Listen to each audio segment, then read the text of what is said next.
Hello everyone.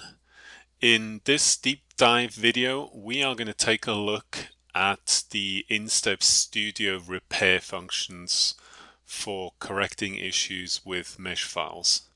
We're going to first go ahead and turn on the messages field so that we get some information during import. We're going to go ahead and we're going to load a sample file. By default, the application will ask if we want to split a multi-body. This indicates that it's detected that there are multiple surfaces that are otherwise not connected. In this case, we're going to click No. We're going to take a look at the body. We're going to turn on the edge display with Alt and E, and we're going to see the reason why there's an issue with this. So we have one large triangle here that is not directly connected to the neighboring locations. This can often happen if the source of the file does not consider the way that these triangles are meant to be connected. So this generally would be an issue for export to STEP. We can switch over to the Repair tab, and the first thing we can do is turn on the issues. And this will tell us there's 9 open edges, so there's 3 for the triangle and then an additional 6 for the neighboring triangles. We don't have any other issues other than that. One thing to note with the issues option is that under settings, application settings, there is a specific entry under the repair which says always compute intersections, and that is set to true. Generally we want to leave this on, but if you work with very large files, it's going to help if you turn this off. That way the intersections will not be calculated by default. So if we turn this off again and then turn it back on, you'll note that all the standard issues are still being searched for, but intersections are being skipped, just because that part can take a long time. There's also a specific option here to perform a full test, and it's important to note that that is a true test of each triangle against each other triangle, and that can be very, very slow. So only turn this on if you absolutely need to. You can also click Refresh All, which will go in and it'll retest for any issues. Now, in order to fix this situation, we can click over to the Invalids tab. And the option that we're going to be interested in here for this specific case is the project split. So we can leave this on or we can turn it off. It doesn't have any effect in this case. What this does, and we'll see this when we click preview, is it detects these cases and it looks for additional points that lie on the neighboring edge, and it'll create a split facet. So we can now see that each triangle is connected to its neighboring triangles in the correct way. If we click Apply and then we click Refresh here, we see that all the open edges have been resolved, and this would now be a perfectly valid body for export. Another case can occur when we have intersecting facets. So in this case, we don't get asked if we wanted to split bodies just because it doesn't recognize this separate body. However, we can see that this triangle intersects the other triangles in one edge, and it's just, in this case, just a loose surface that meets up at one edge. So the application considers this a continuous body because they join at an edge. But other than that, this scenario is not valid because you have 3 triangles that meet in one edge. The requirement is that you have exactly 2 triangles that meet in one edge. So we can go into Repair, and then under the Invalids, this is where the Split and Move option comes in. The Project Split doesn't have an effect here. If we turn this on and we take a look at the preview, we see what it actually does. It moves the offending triangle by a small amount away from the others. So this would technically be a correct case. Now, unfortunately, it does result in these triangles not being correctly attached anymore, but we can deal with those in a different way. If we don't have this option on but still do a preview, it will just go and it'll delete the problematic triangle. The repair option for multiple facets doesn't really have much of an effect, as this is always done automatically during import. But generally what this would do, it would look for triangles that have the same 3 corners in whatever order, and it'll delete those that are duplicates. Now to the normals option.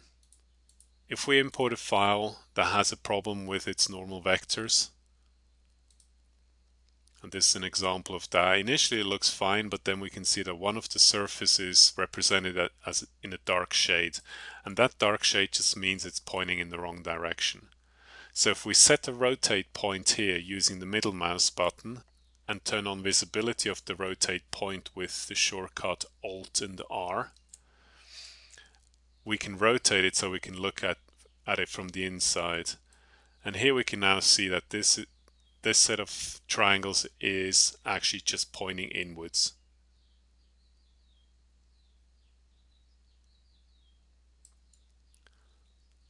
Luckily we have an automatic way of dealing with that, and that's under the normals option. We can also directly select that tab here where it says normals. The application is fully automatic, so we can just click preview and then apply, and that will automatically correct all the normals. This way all the normal vectors point outwards from the body, and that would be considered a perfectly valid body for export. In some cases we also have a scenario where the different facets of a body don't properly line up, and again this will prompt us whether or not we want to split the body, and again we're going to pick no. So here we can clearly see that the edges don't properly align, and in fact this would be an invalid body from a step file perspective. The tool to use here is again on the repairs and the stitch option. And what it does is it attempts to merge and split these different facets together.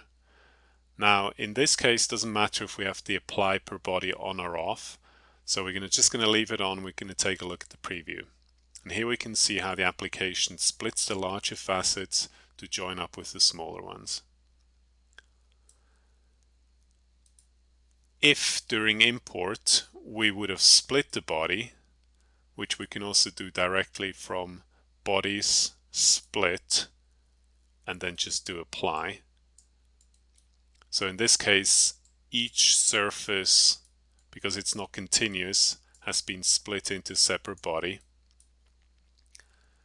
If we now do a repair on this, so again stitching, and we leave this option turned on, apply per body, we see nothing actually changes because it just attempts to repair this body with neighboring facets, this body with neighboring facets, and so on. So in this case we turn that option off, and if we click preview we can see all the edges lining up correctly. A special case of this is if you want to, for example, only merge a few of these surfaces together, we can again go to the bodies option, use the merge tool, select these bodies, keep the option as selected bodies only, click apply. Now we can see these 3 bodies have been merged together whilst not affecting the others. So on the repair tab, if we do a stitch and apply per body, it will consider this one body, and now we can see all these edges line up properly, but all the others have not been affected by that change.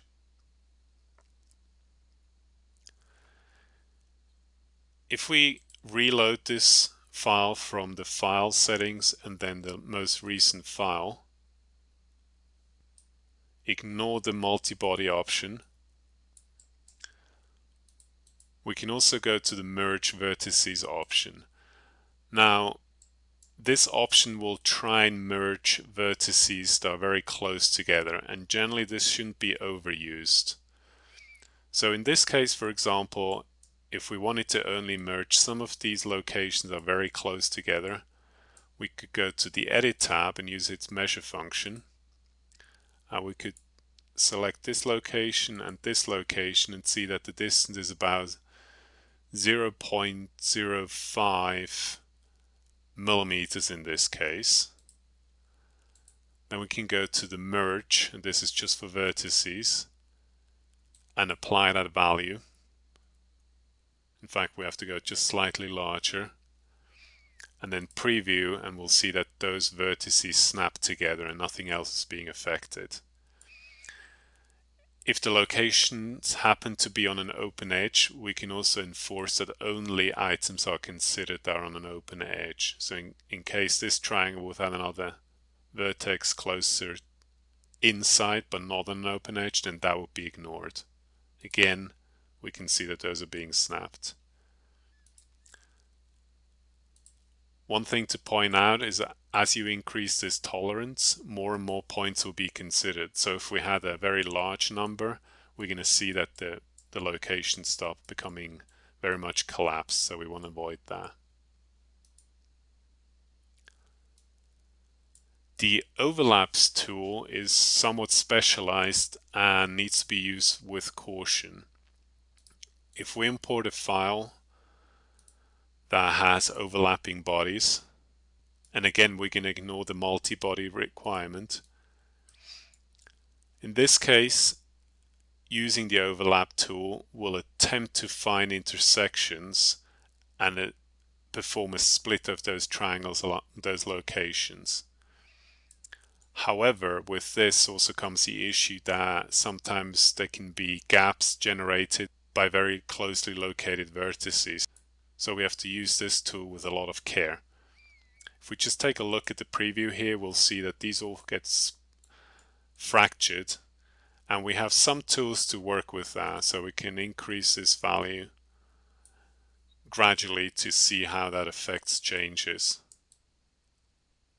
And in some cases we can also turn the fracture option on, and that will try to close some of the open edges. But again, this tool should be used with a lot of care, as it's really not intended to work as a Boolean operator. We have a separate tool for that under bodies, Booleans. So this repair should only be used for cases where that is only one of the steps in a number of different steps. Generally, these scenarios should be handled on a per body basis or using a dedicated polygon editor. Now, one of the most powerful and most used features is the fix holes option. And we're going to load in the familiar Blender file, the Suzanne monkey, and we can clearly see that the eyes have been removed here just because the default Blender file actually generates separate eyes that can be used. If we go to the repair option under fix holes, we get 4 different options, and they all have a slightly different behavior in terms of how they close holes. So if we use the default tessellate option and we click preview, we can see that it just tries to zip those holes together as efficiently as possible. The smoothed option attempts to preserve some of the curvature around the perimeter, so we can actually see that these aren't just flat, they actually have some amount of curvature based on the original edges involved. The minimal is the opposite of that. It attempts to make surfaces that are as flat as possible. So this would be good use if you have square shapes that have openings.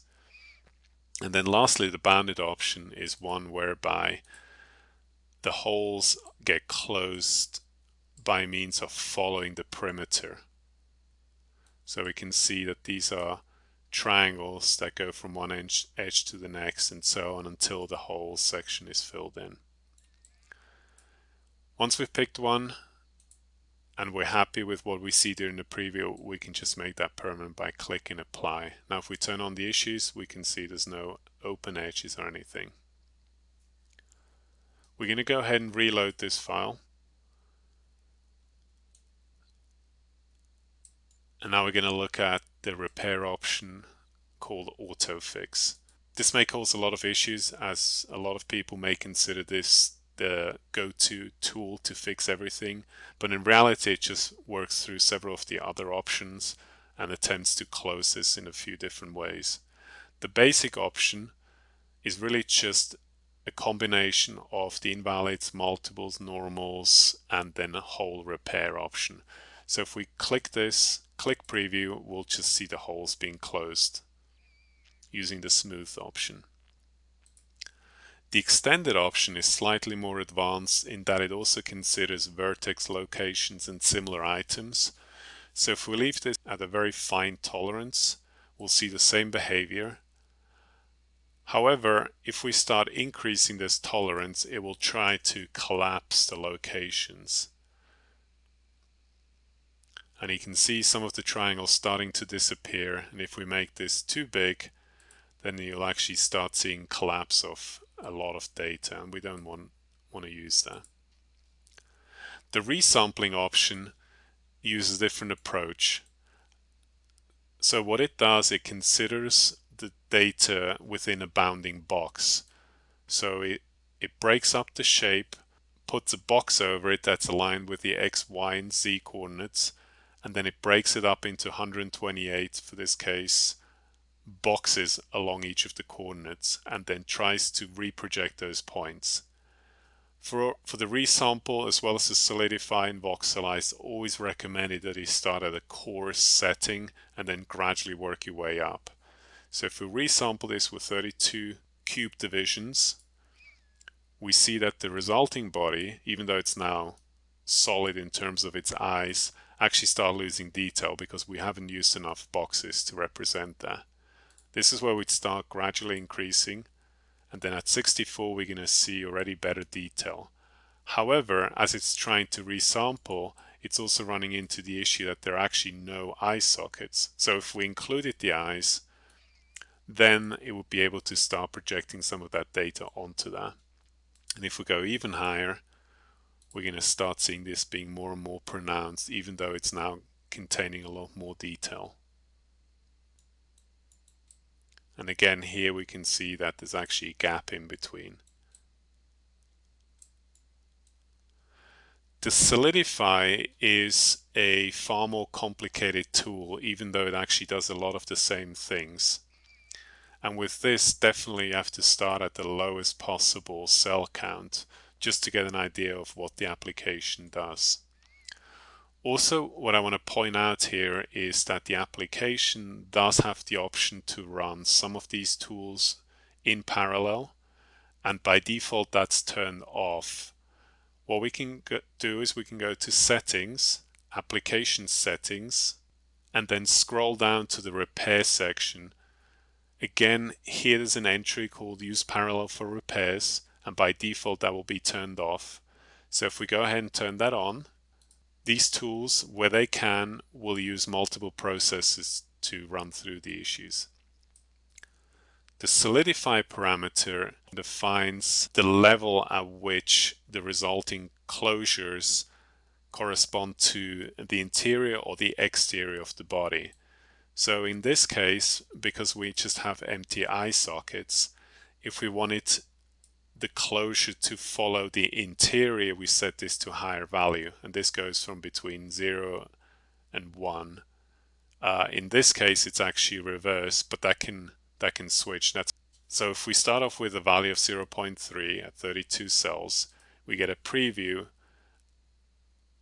after a few seconds, and actually shows us that this is starting to somewhat bulge out, and this value will be exaggerating more and more based on the number of cells. So if we look at the 64 case, this will already take a few seconds to complete.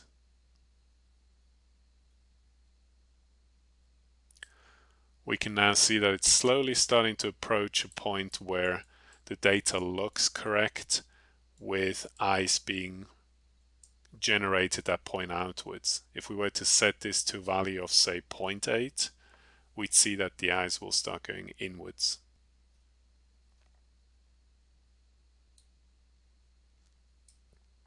Now if we reset this to 0.3 and we go to what's considered a normal number of cells, and we click preview, it will take several minutes, likely on slower computers, to complete.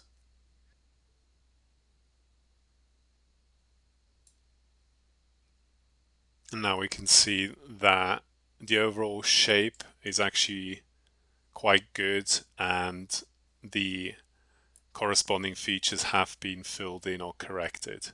So use the number of cells with a lot of caution and always start at a lower number of cells.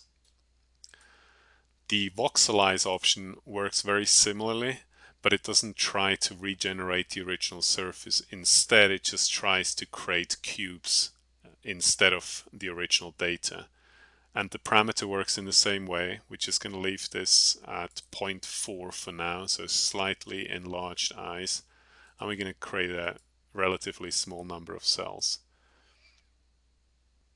After just a few seconds, we get this body, which could be considered a Minecraft or something similar shape.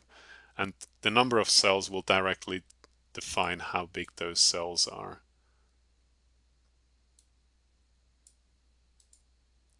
This is generally faster than the solidify option, but obviously it has only limited use.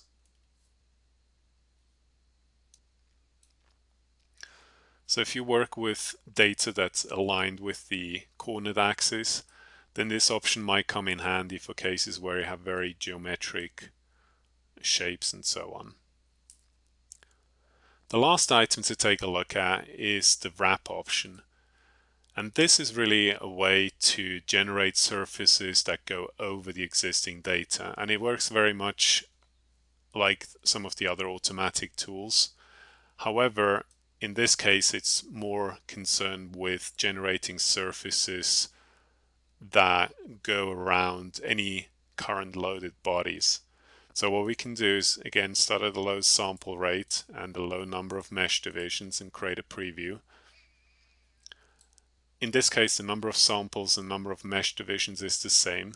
The number of samples defines how frequently the application looks for surface points, again aligned with an XYZ coordinate box. The number of mesh divisions defines how fine the result is.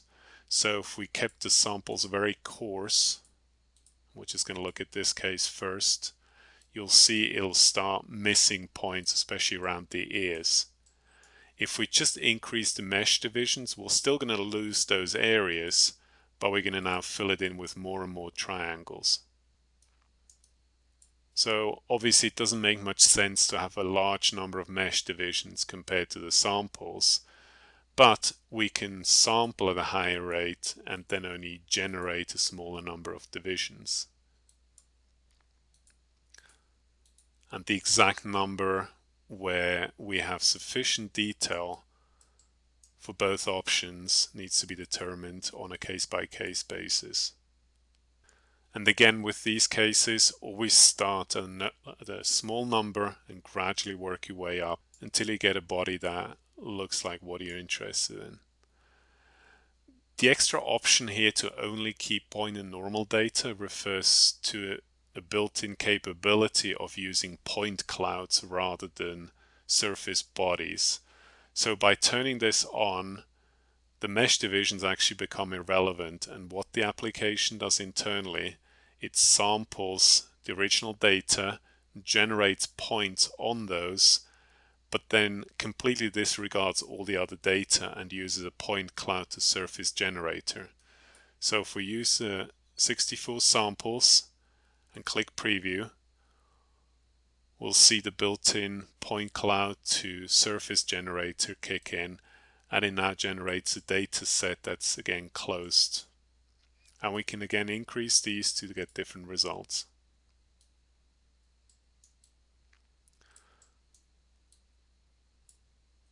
Keep in mind that the higher you go with all of these values, the more CPU and the more memory the application will consume. So depending on your hardware, it is recommended to not exceed 128 to 256 samples.